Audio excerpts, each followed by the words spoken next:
what I really want to get at is the emerging architecture that we see in the Vancouver area, and also within the Cascadia region, because I think just putting ourselves in the box of Vancouver isn't really possible anymore.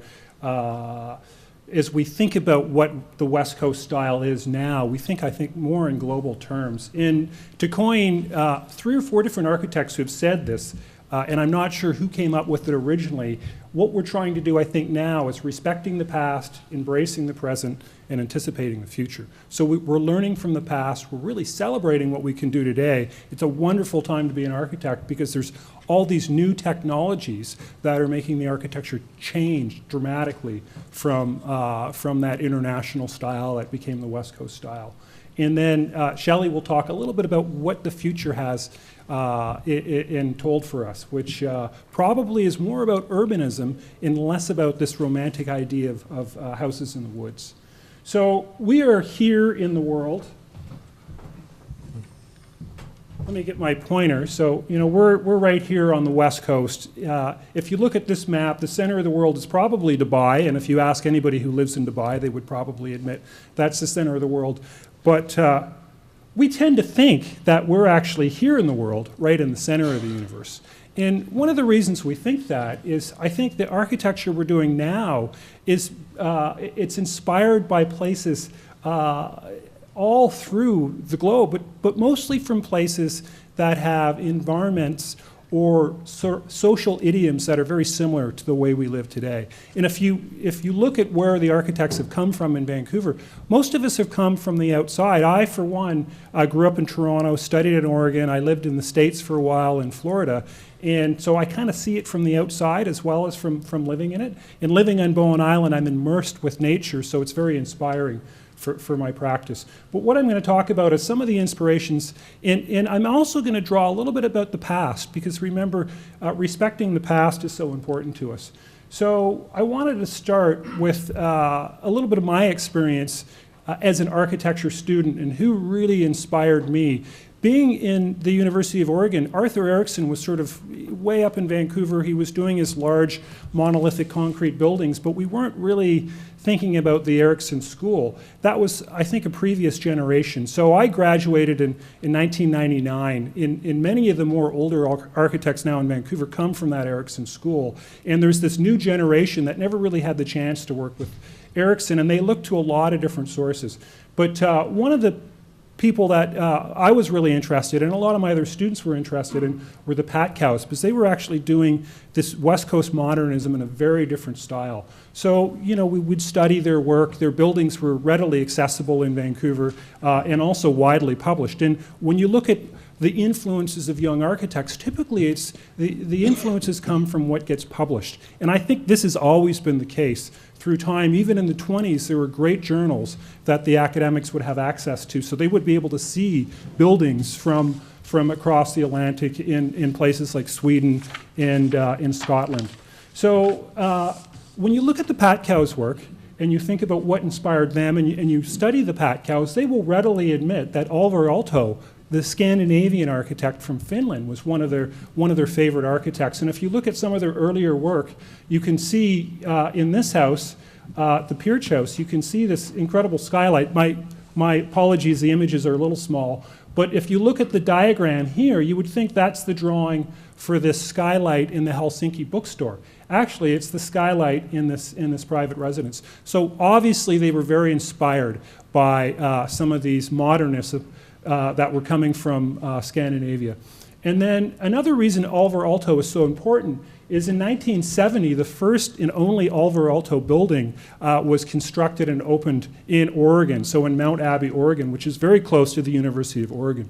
So that brought a huge influence into that school, and many Vancouver architects have been educated in the University of Oregon. And then finally, Charles McIntosh, I think, was a great influence, the arts and crafts style. So not only Green and Green, which is arts and crafts, but also I call it the Nordic modernism. And he was famous for these very playful and romantic shapes, very sparse buildings, devoid of detail, but very sculptural. And you can certainly see that in many of the Vancouver architects of the postmodern period. And really, the Patcows came through that postmodern period in their work. Another great influence, I think, to many architects now on the West Coast is the work of James Cutler. I was very fortunate. I studied under Cutler in my last year, did a seminar with him, and I learned more from James Cutler in about 8 weeks of seminars than I did probably through both my degrees, because he's a deep thinker. He has a deep appreciation for nature. Really, he's expanding that West Coast experience. And when he gave his final talk at the University of Oregon, because he's not faculty, he was just a guest, he gave a great slide presentation. And the very first slide he showed was of this Robert Venturi house that was built in 1971. And he said when he graduated, this was the coolest thing ever. And Robert Venturi was one of these modernists who broke away from the international style, brought back the dialogue of playfulness and also the sloped roof. And you'd call this maybe neo-traditional. So here's Cutler's first building, which won an AIA award at the time in Port Townsend. So very different environment geographically, but actually very similar from the climate. So more of a prairie in the San Juan Islands. And I like to say there's nothing wrong with getting inspiration from other buildings, particularly if you can look at what they did and do something better. And being familiar with this building, it really is a masterpiece. It took what Venturi did and it really evolved it. And it became part of Cutler's style. He has various buildings, box buildings, horizontal buildings, so it's one of his typologies. And then you can see this laneway house by Shape Architecture, also very inspired, I think, by some of these playful forms. So Cutler said the house was super cool. That's the first thing he wanted to do, which was really kind of neat. So if you go back and you look at Venturi's work and you look at some of his influences, you come up with Louis Kahn, who we all know is one of the real masters of modernism.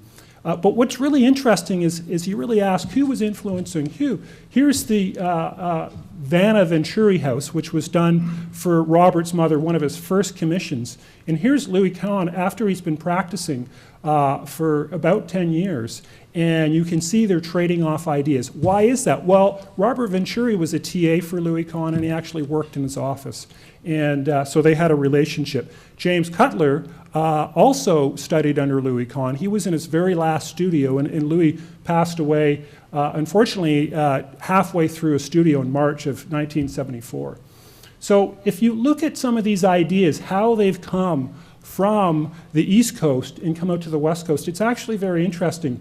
One of the things that I think we've broken away from in more of this new spirit of the West Coast is this idea of the horizontal window, which was really one of the tenets of Le Corbusier, the strip window. And you can see Louis Kahn is thinking about new ideas, the idea of a square window, but floor to ceiling. So it's oversized, it's larger than life. That's one of the things that Louis Kahn is very famous for. Here's Robert Venturi using the same window in this house for his mother. And then you can see how this whole style is starting to get transposed into the West Coast with one of the earlier Cutler buildings in 1981. So what's interesting about Louis Kahn is he's a modernist, but I wouldn't put him in the international style. I think he was very inspired by the Nordic architecture as well. And in fact, if you look at some of the great Nordic architects like Ralph Erskine, they did meet together.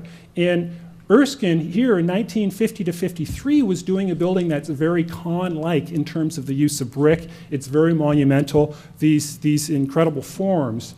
And then here's Kahn's first building that was really famous, the Trenton Bathhouse in 1955. So you can see there is some Kahn-like architecture already taking place in Scandinavia. And I think one of the reasons Kahn probably liked the Scandinavian idea is Aalto and Erskine were socialists. They were very interested in the occupants of the building, how people felt. They were less interested in technology, and they were more rooted in an idea of regionalism.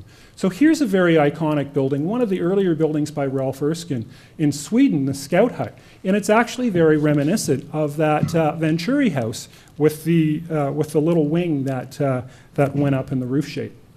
So looking at Erskine and how he's influenced some of the Vancouver school is very interesting.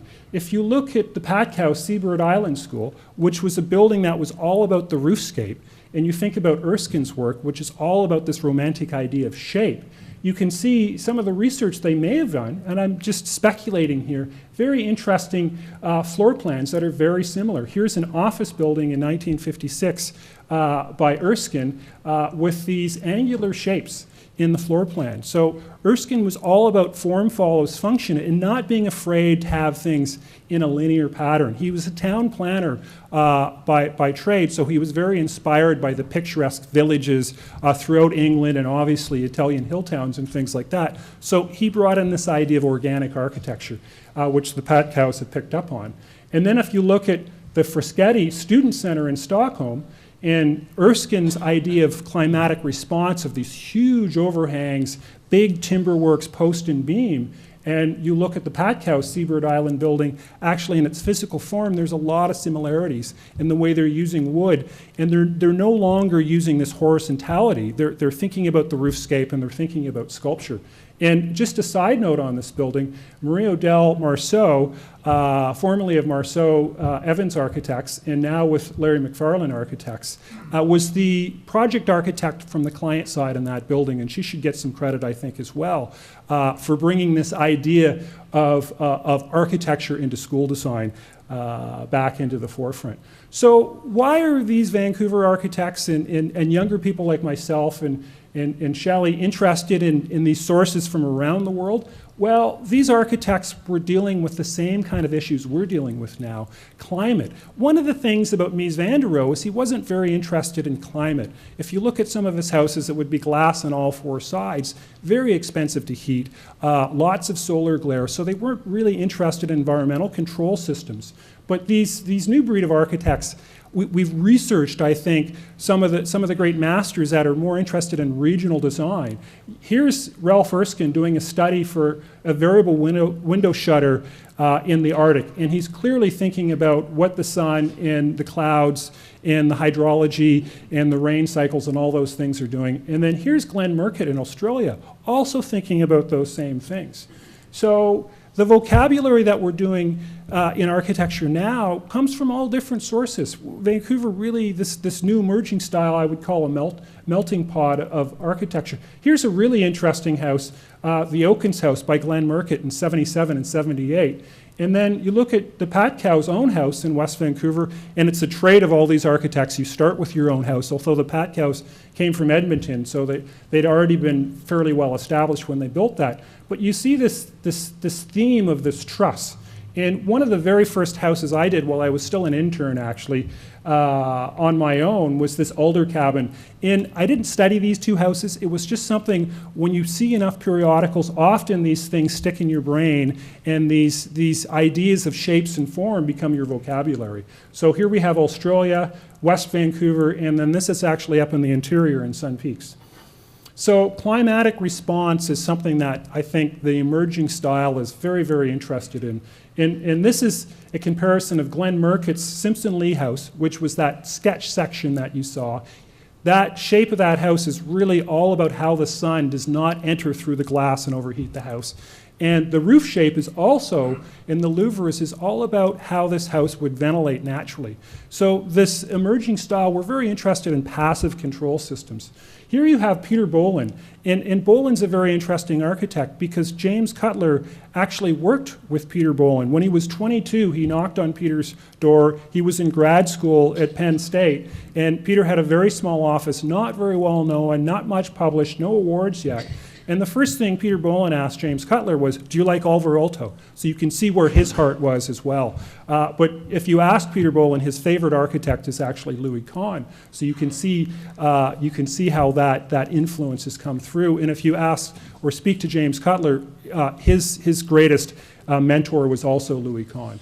But here you have in Georgian Bay, which is also on the west coast, but it's in Ontario. It's a similar climate. The snow loads are not quite so as heavy as what you might have in Whistler, but you have these three forms recurring from different parts of the world, but they're all speaking sort of a similar language. So when we get to the Whistler Library, an AIBC award winner in 2010, you see that the timber work is much more heavy. But it is thinking about those environmental controls. It's a green roof. It's thinking about keeping the snow on the roof and also about solar shading. So another idea that we think about now, in a way it's the idea of originality. Genus loci, what's the spirit of the place? James Cutler used to tell the students, every detail told a story. Well, I like to think of it on a broader scale. Every site tells a story. What's the story of the site? So here you have Alvar Aalto's own house, built later in his career in '63. And then you have Charles Moore's Sea Ranch, and also Robert Venturi was working in Sea Ranch, so obviously these influences were coming together. Lawrence Halpern helped do the planning, and if you look at the plans of Sea Ranch, I think they probably studied Erskine as well, in Erskine's way of doing this sort of a plan with nature. And you can see very similar forms. So here we have the level house, or the still house by level architecture under construction. But you can see the genus loci of these very vertical trees in the forest and the house in the forest, speaking that same language, a whole series of posts. So this was the house Hal showed of being the box in the forest. And then one of my residences, which is more probably in tune with Alvar Aalto, although I certainly didn't look at any Alvar Aalto books when I was designing that. But the genus loci of this site was it's built into the hillside. It's got this very rough stone wall that I had the owner build himself, and a little courtyard, and it overlooks this garden that the owner had actually developed for about 15 years before the house was built. So that was the genus loci. How did the house fit into the garden? So materials and settings. Obviously, there's some influence between some of my work in Aalto with this forest house, with the idea of these boxed windows. And you see them now, it's sort of a trendy thing, but Aalto did it first. And they reach out, but the beauty of the boxed window, which shows a little better in the slide, is you get this very deep sill, which is great. In fact, this is my client's office. He's a geologist who goes gold hunting in Peru and in deepest, darkest Africa, and then he comes back and sort of retreats for a week at a time. And he wanted this house in the forest to be very calming for his family. And then you have Publix, Kawartha College, little meeting room, gathering place here, and you can see the idea of the wood is a screen, wood is a sort of an organic material and something to help frame the space. And then also in the Villa Maria in Finland, you can see the use of these vertical stems of wood, bringing the forest into that. So a very playful way of using materials. So I think playful is one of the themes. But you can't deny the arts and crafts influence. Green and green, I think, has been a huge influence. Mostly, I think, for the younger architects, it comes from your client. They go, can you do a green and green style house? And then we're challenged with how do we translate that into something that's more modern? But when I look at James Cutler's work at the Bloedel residence, very, very famous building, very influential when I was at the University of Oregon, I certainly see a direct connection with what the detailing that was happening in those green and greenhouses and the very detail-intensive work of Cutler. And I'm going to also say Peter Boland, because they work together on the Gates residence, and they have a very, very similar style. And if you look at this Inglewood here, compared to what the green and greenhouse has with the fireplace design, there are a lot of similar imageries. Different way of putting the materials together. The materials are more contemporary here, more rustic, less refined, but there's an awful lot of detail there. So you can see how that style is transposed. And then the idea of the canted post or the brace. It's a very solid tectonic thing, and we do live in a high seismic area. Many of our buildings, if they're in the north or they're up in Whistler, have these huge snow loads. So bracing is actually a very common sense thing to do. And here you have Ray Leckman on a very, I'd say, more commercial style building, Anderson Walk, which is a mid-rise condominium building, but a very Cutler-like entry, so you can see how that influence gets translated in.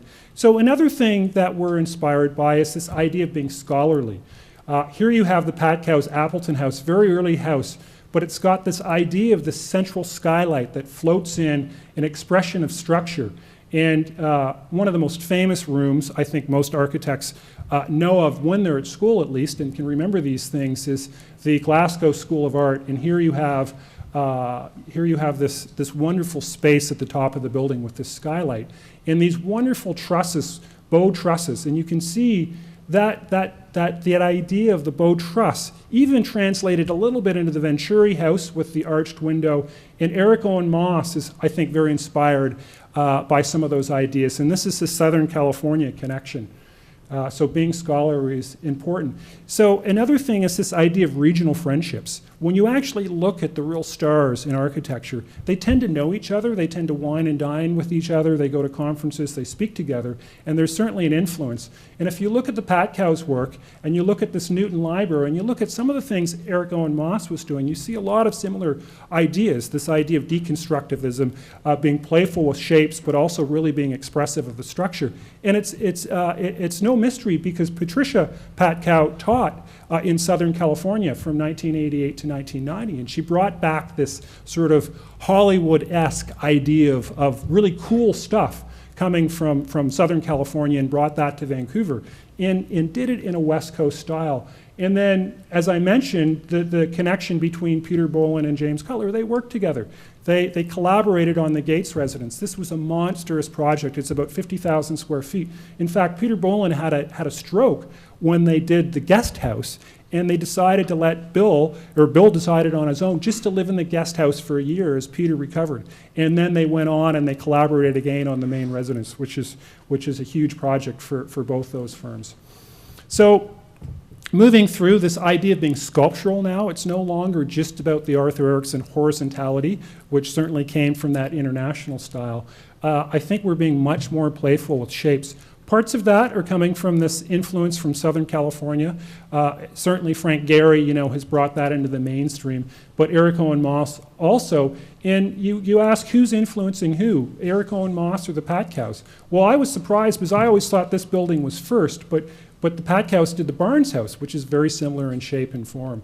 And then you can see the Hill House by Charles McIntosh, and then Level Architecture's Secret Cove Residence, which is also being very deconstructive and playful with the shapes, exposing some of these things.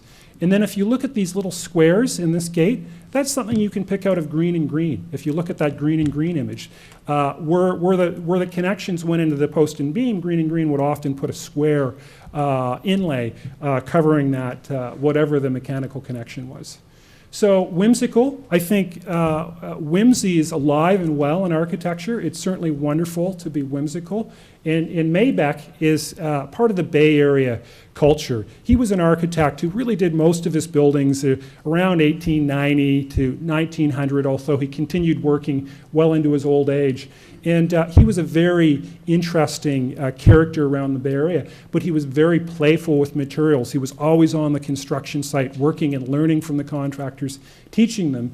And you can see Eric Owen Moss in this building here, the Kodak headquarters. Very similar thoughts about detailing, expressing some of the crudest parts of the structure, yet having a contrast with very refined drywall. And then one of Shelley's buildings here, Shelley and Jennifer Marshall, up in Galliano Island. This idea of being playful, this curved roof, this glass that comes all the way up past the rafters, right up to the roof decking. Very whimsical in design. So romanticism, I think, is very important. If you look at Kahn's work, you look at Alvar Aalto's work, you look at Ralph Erskine's work, they were really romantics. They were bringing the idea of romance, and I think it's timely since it's Valentine's Day to think about romance. But they thought about bringing that back into the architecture, and why do that? Well, it's a gift to the public when your building is romantic. It's something that's inspiring, I think, to people. So it's not just form follows function, but it's also thinking about romantic. So here's Koning Eisenberg, another great influence from Southern California that has been brought up to Vancouver. And they're inspired probably by Louis Barragon's, one of his courtyard buildings with these strong colors. And these colors are also making their way back into Vancouver. Here's one of my projects. The client wanted an orange. It's a very retro orange. I wanted it because it's a Scandinavian orange, but it's also an orange you certainly see in some of the or at least in one of the slides Hal showed, that same orange. So what is old is new again. Simplicity and elegance. So here we have Public's Boundary Bay Pavilion, just a wonderful image. This idea of the very flat horizon here, this boardwalk, and then the whole roof shape that becomes very horizontal as well. And there's not many places we can celebrate horizontality like this, like a prairie style in Vancouver. So Boundary Bay is one of those areas that's very flat. But what's interesting is here in 1995, you see a very similar idea of the way the signage is on the building, this idea of these very rustic materials. Here it's stone, here it's concrete. But these ideas, we're comfortable, I think, with sharing them and often evolving them and making them better. Playful, whimsical and playful. Here's a building, I think it's still under construction by Level Architecture in Secret Cove. But this idea of the waveform, playing with technology, with this light strip in behind, a circular window, which 20 years ago would have been death to architecture, but it's coming back in. And then Eric Owen Moss's Culver City building, very organic, Gary-like building on the outside, but very West Coast and playful with the waveform on the inside. Iconic. So thinking about the icon, I think that's back into architecture now. We're always striving for what's the icon of the building. Here you have one of our emerging firms, Stefano. This is in West Kelowna. You can see the icon of the chimney, and very well orchestrated, where the horizontal line or the vertical line goes right to the ground, and then a very well-defined and welcoming entry. Also a courtyard, very Pat-Cow-ish of their earlier buildings. The Pat-Cows themselves with the iconic chimney, the great mass of tilt-up concrete. And you can see, very interesting, here's a very similar image of how Kahn dealt with that chimney. And then if you look at these two images, they're almost of the same family as well in terms of the symmetry. So you can see how these ideas are translating through time and being improved on or used in new and innovative ways. So finally, getting to the idea of materials. So we live in a bountiful land compared to most places in the world. We have almost unlimited use of materials of wood. Fortunately, we're becoming very more savvy in how we put them together, and Shelley will talk a little bit about the new ways we're working with wood. But Oliver Aalto was a master of working with materials. I think Kahn probably was inspired by him because of the use of brick. You can see the brick here in the Technical University of Helsinki. And then this is the Mount Angel Library. It's one of the conference rooms. It has, if you ever get a chance to go in there, if you're interested in Scandinavian and modern architecture, it has one of the most wonderful ceilings you could ever imagine. And then Shape Architecture has done something that, to me, is very Oliver Aalto-like as well, with their ceiling in this renovation of a private residence back in 2009. You can see how it flows from the inside to the outside, which is this theme that really started with Mies and some of those earlier buildings of being in the building but being outside at the same time. And the reason I show this image, this house at Evergreen, is I was interested in a building that had some rigor to it, but it was still very sculptural. The client actually, the first image they showed me was a Beau Helliwell house with the roof going the opposite direction. And I could not just copy that verbatim. It was actually about 10 schemes before we got to this. But what you don't see is in floor plan, there's this perfect curve, very large radius curve that the glass forms around. And what I wanted to do with the roofs was a couple of things. I wanted the roofs to tell the story of that curve in the wall, and I also wanted them to be vessels facing up to the sky. These two lower roofs are green roofs, and this roof is collected for rainwater. All the water that this house uses comes from that roof. She actually does not use her well. It's high in arsenic. And I learned that from studying Oliver Aalto. Here you can see that curved shape, the profile of that house. It's telling a story of what that room is below that curved space. And then finally, we get to this idea of innovation. Innovation has always been prevalent in architecture, but it often takes long times for innovation to happen. And why is that? Well, once the material's been explored, we know how to use it, it's kind of been done. If you think about rock and roll with the Beatles, everything's kind of been done since the Beatles were there, because they really used those electric instruments, those electric guitars, in a certain way, and it's been hard because we haven't had any new technology. And a little bit it's the same way in architecture. But we are thinking about affordability. We're thinking about being a lot more green. We're thinking about being back in the city with infill housing. One Seed, our youngest architect in the exhibition, Alison's only been in practice for 2 years. This incredibly small house is what she calls it. So she's thinking about new ways of getting small dwellings for young families in the city, and then Shape Architecture's infill house. I think there's 3 units in here. You can see that there's a system for active ways of collecting solar energy, bringing it into the house. But the forms are actually back to what we saw in that Robert Venguri house a long time ago. And then this little image here is that Ralph Erskine house that he did very early on in his career. So with that, I'm going to let Shelley take over here. Thank you.